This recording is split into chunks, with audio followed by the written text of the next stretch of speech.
할렐루야. 사랑하는 청년 여러분, 한 주간 동안 잘 지내셨습니까? 한 주간 동안 주신 하나님의 말씀을 더하지도 빼지도 않고 레마의 말씀으로 잘 묵상하셨습니까?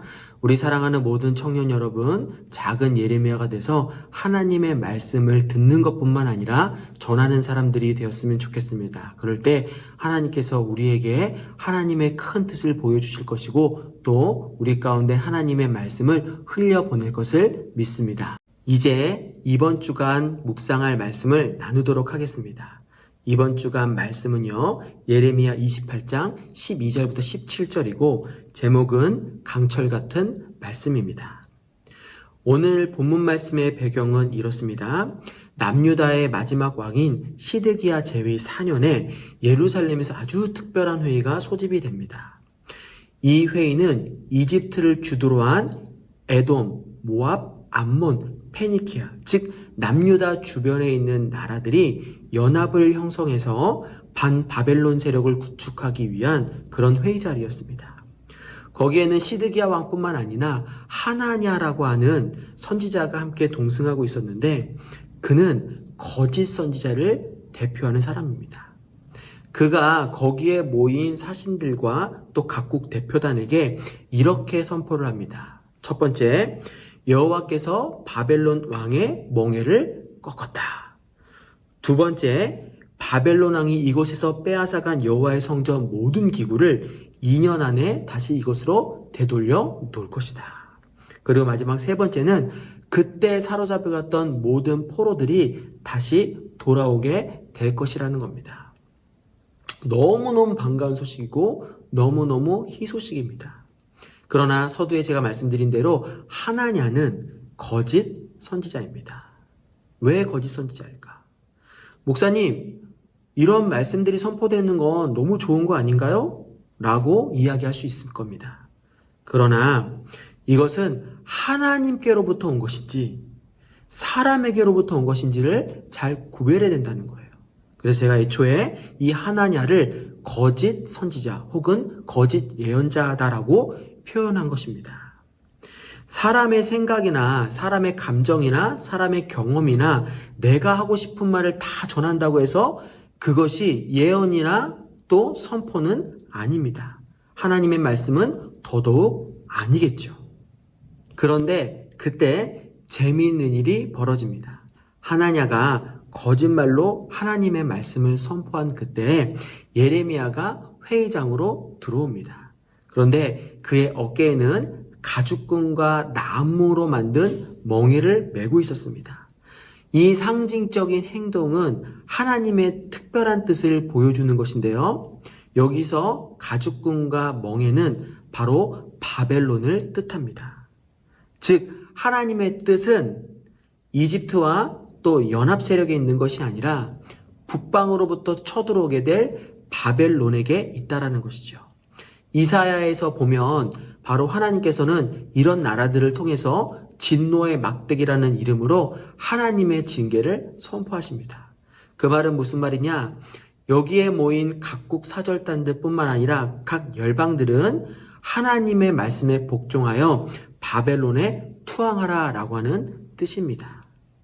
그런데 그때 재미있게도 하나냐가 이에 승복하지 않고 하나님의 뜻, 즉 레마의 말씀을 받아들이지 않고 예레미야의 어깨에 있는 나무 멍에를 풀러다가 그가 나무를 꺾어버립니다.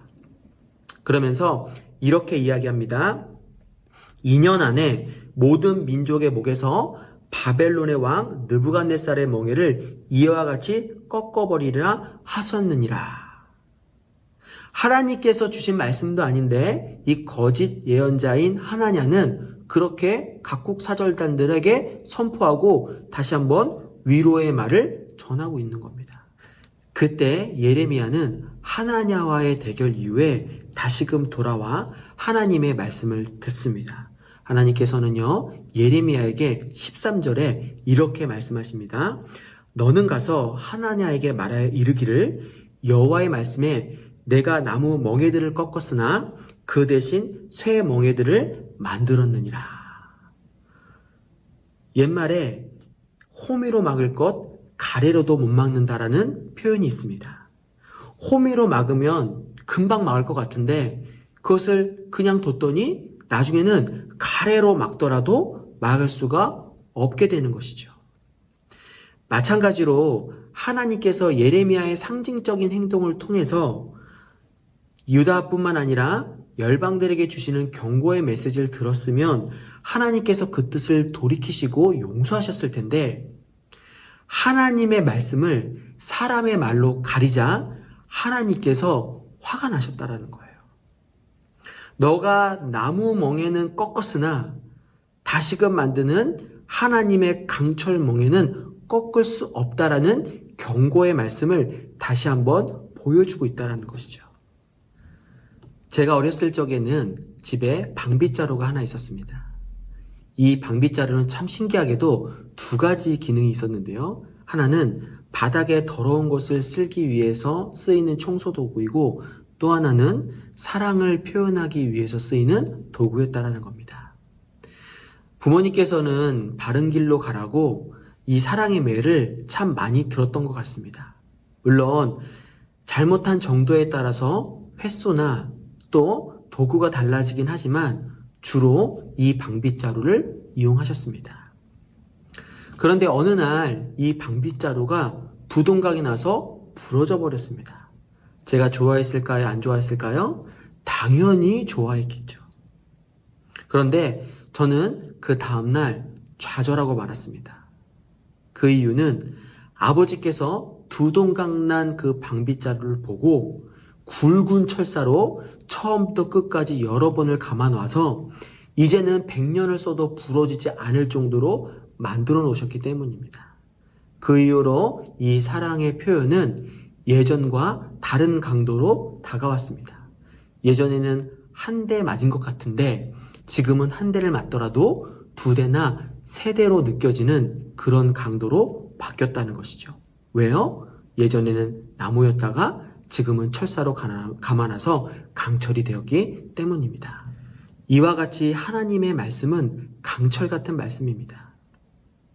하나님께서는 예레미야에게 이전하고 똑같은 멍에를 만들라고 명령하실 것이 아니라 이전과 다른 쇠 멍에를 만들라고 명령을 하셨습니다. 왜 그렇게 하셨을까요? 하나냐가 기분 나쁘니까 그를 골려주려고? 아니면 나무 멍에가 쉽게 부러지기 때문에 부러지지 않는 쇠 멍에로? 하나님의 말씀은 무게가 있습니다. 그게 나무 멍에든 쇠 멍에든 상관이 없습니다. 그러나 상징적인 이 언어를 통해서 하나님께서는요, 하나님의 경고의 메시지를 듣지 않는다면 더 무거운 하나님의 말씀, 즉 하나님의 뜻이 주어진다라는 것을 표현하기 위함입니다. 물론 이 쇠멍에는 그것을 들게 되는 선지자에게도, 즉 예레미야에게도 버겁고 부담스러운 것입니다. 여러분 한번 생각해 보십시오. 나무 멍에가 가볍겠습니까? 쇠 멍에가 가볍겠습니까? 강철로 만든 이 쇠 멍에를 이고 다닌다는 것은 정말 쉽지 않은 일입니다. 그만큼 하나님의 말씀은 바로 무게가 있다는 것이죠. 그럼에도 불구하고 이 선지자 예레미야는 하나님의 말씀을 신뢰하였습니다.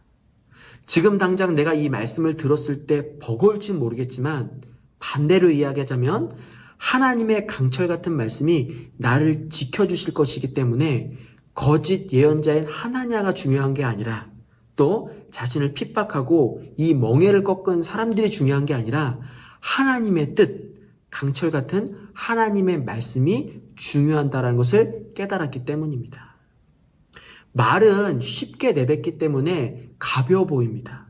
그러나 말은 절대 가볍지가 않습니다. 신약에서 야고보도 이 말에 대한 중요성을 굉장히 많이 강조를 합니다. 혀는 능히 길들일 수가 없습니다. 이 혀는 굉장히 중요한 기관이라 마치 배가 키로 좌와 우로 움직이는 것처럼 또 그 거친 말이 그가 입에 물린 재갈로 좌로 우로 움직이는 것처럼 바로 이 혀에서 나온 이 말은 그만큼 무게가 있다는 것입니다.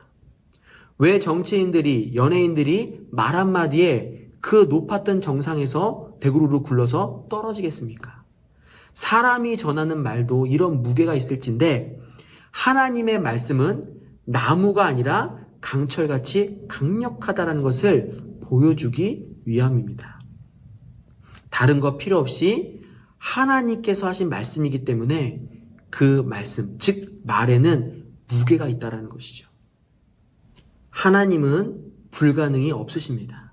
하나님은 성실하시고 신실하셔서 하나님께서 말하신 모든 것들을 처음부터 끝까지 다 지키십니다.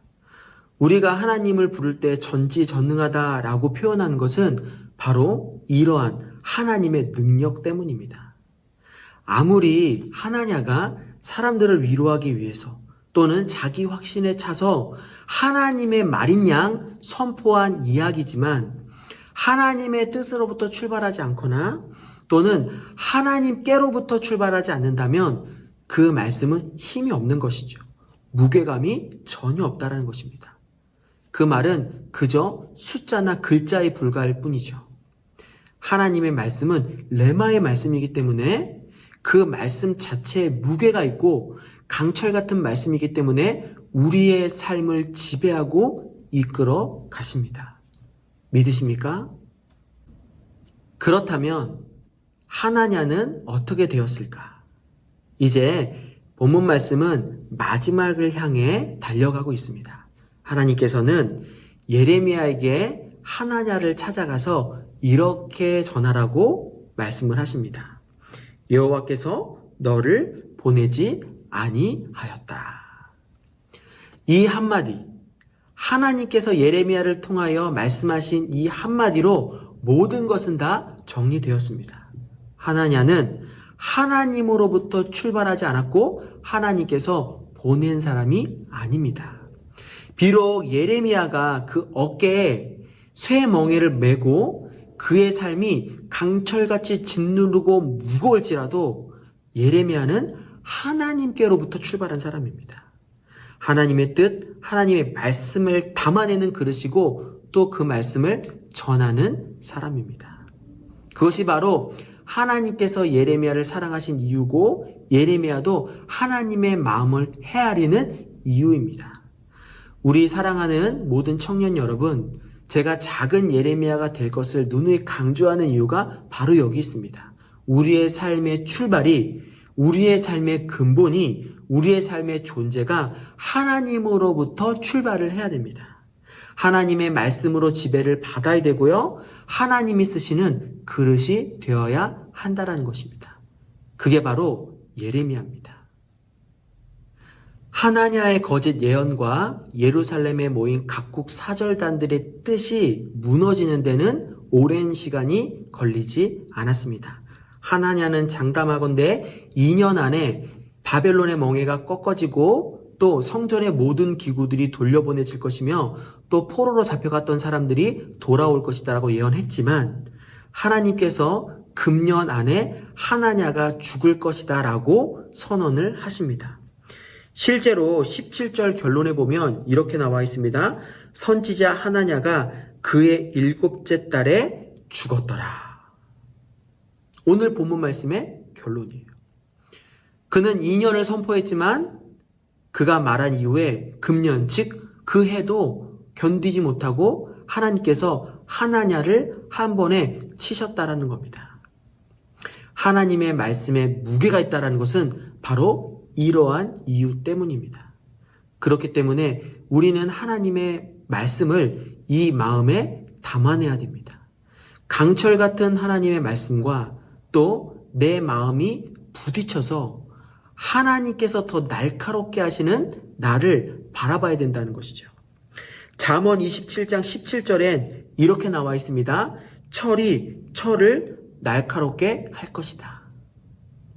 바로 하나님의 말씀이 묻어져 있던 내 마음을 갈아서 더욱더 날카롭게 할 것이고 또 내 마음도 하나님의 말씀처럼 강철같이 쇠 멍에같이 단단해져서 하나님의 말씀을 받아낼 수 있는 귀한 강철 같은 그릇이 되어야 된다는 것이죠. 그렇기 때문에 우리 사랑하는 청년 여러분, 우리가 세상에 던져진 것 같지만 또 지금의 시련과 고난과 어려움과 아픔이 정말 감당할 수 없을 것 같지만 아니에요. 하나님의 말씀이 감당할 수 없는 것이지 세상의 모든 것들은 하나님의 손 안에 있다는 것을 기억하시기를 바랍니다. 그러므로 하나님의 말씀을 묵상함으로 이번 주 한 주간 더 단단해지고 또 더 날카로워져서 정말 하나님께서 쓰시는 작은 예레미야들이 되기를 주님의 이름으로 간절히 축복하고 또 한 주간 그 말씀 따라 승리하시기를 주님의 이름으로 간절히 축원합니다. 아멘.